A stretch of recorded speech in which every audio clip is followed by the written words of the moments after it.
I went to a public high school and I didn't know what to do with dances for, I suppose, obvious reasons. So I just got like very limmy because you create a kind of space of security in your immediate vicinity. And I brought that with me. Hello, my name is Father Gregory Pine, and Ascension is launching a new podcast on rhythmic dance, and I will be your instructor. So my name is Father Gregory Pine, and I'm a Dominican friar of the province of St. Joseph. And in this episode, I thought that we could talk a little bit about the Salesian method of prayer. Perhaps you've heard that word Salesian, maybe associated with a religious order, maybe associated with St. Francis de Sales himself. Here, we're going to talk about it in the latter sense. So in his book, The Introduction to the Devout Life, St. Francis de Sales prescribes to the person that he addresses the book to, who we call Philothea in the text. He describes to her a way of proceeding through different meditations so that at the end you have a more profound sense of God and a richer love for him, which you can play out in your daily life. So the idea here is it's not so much like a method to master or a life hack without which you can't get on. Rather, it's just simple steps that represent the kind of transitions of the heart in its relationship to God. So prayer is defined in a variety of ways in the Christian tradition. I think here of the definition of St. John Damascene, which you often hear. It's just the raising of one's mind and heart to God. I also really like the definition given by St. Teresa of Avila. She says that prayer is the simple gaze of the soul upon the God by whom she knows herself to be loved. All right, so we're not trying to complicate prayer. We're not saying that in order to be a good prayer, you need to pass through these 27 steps, each of which has 6 sub-steps. No. Don't worry. You don't need to be a technician to be good at praying. But it is helpful to have that experience kind of described to you in somewhat more technical terms, so that way you have an appreciation of what's going on, what probably has already been going on in your life, so that in being more attentive to it, you can receive more richly from it. So the first, St. Francis says, is that we ask God for inspiration, all right? We place ourselves in his holy presence and we ask him for inspiration. The idea here is that at the beginning of a conversation, you begin the conversation. That's all that it really is. So when he says, place yourself in the presence of God, he gives you a variety of ways in which you can begin to do that. He says, think about the fact that God is present everywhere, giving everything its being, giving everything its peculiar way of interacting with other things in the world. Or he says, think about how God is present in your own interior life by grace. All right, so the Son and the Holy Spirit are sent to us as the author and gift of sanctification, and wherever the Holy Spirit is, there too are Father and Son, so we can speak of the indwelling Holy Trinity. Or he says, maybe you're more imaginatively driven. Think of a particular episode in the gospel and place yourself in that scene. There you can hear a certain resonance with St. Ignatius of Loyola. All right, so having done this, then ask God for inspiration. Because if prayer goes well, whatever that means, if prayer goes well, it's going to be by God's grace. It's not something that we do, again, because we're like soldiers in the army of prayer rules. No. It's just God gives himself to us. We seek to respond to that offer, and we have to ask him for inspiration if it's going to go well. The next stage he passes to is simple meditations. So in the first part of the Introduction to the Devout Life, he proposes 10 complete meditations that you can work through at your leisure. And so he'll start with things like creation. He'll move through considerations about death and judgment and purgatory and hell, some of which are a little terrible. All right, and then he ends with a description of heaven and hell, our choice between them, how our lives are, as it were, kind of posed in the interval between heaven and hell with the opportunity to choose those things which are best and most beautiful.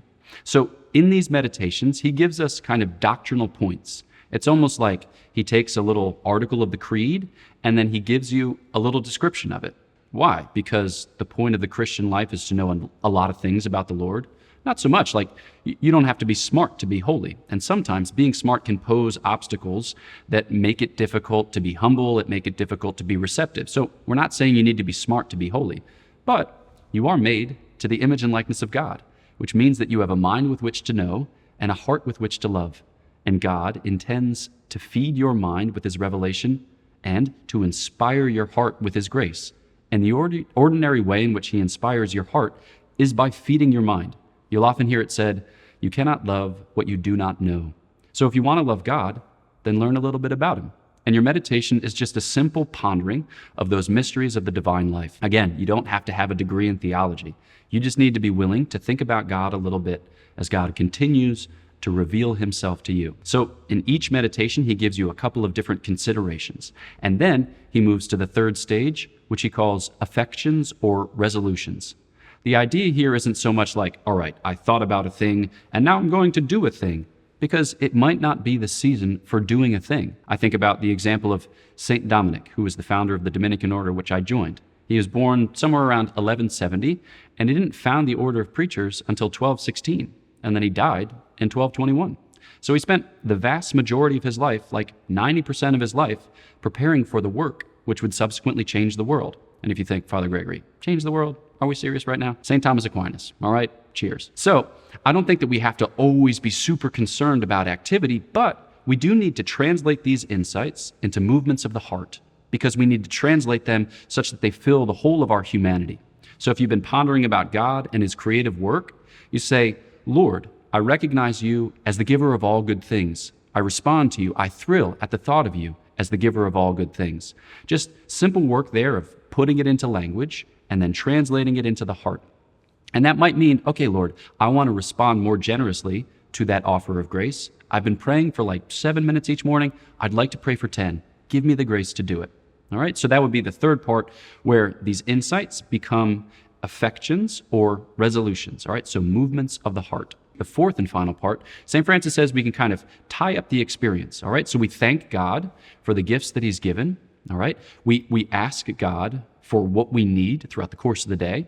And then he says you can make a little spiritual bouquet. So tie together different insights and movements of the heart from your experience of prayer. All right, bundle them up into a little bouquet and put that in your lapel so that throughout the course of the day, you can pick it up, smell it, and recall the experience. You know how very much like the sense of smell is tied to memory. Obviously, we're not really smelling our prayers, but it's a really evocative image so that we can cling to the good things that God has done, lest we grow forgetful and ultimately be like spiritual amnesiacs. We want to have a profound sense, a rooted sense of what God is doing in our life, such that we can appreciate his providence in the past, cling to it in the present, and project it out into the future, cognizant of the fact that if we are to become saints, it is by his good pleasure. So that's just a little description of the Salesian method of prayer. Why do I mention it? Well, because it's awesome.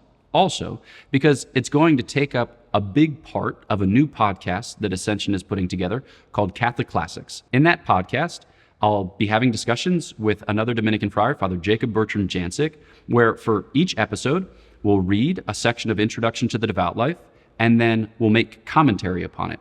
The point there is just to translate it to your experience, right?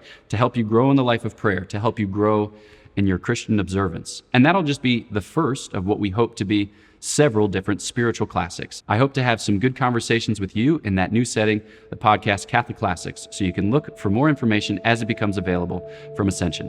All right, until then, cheers.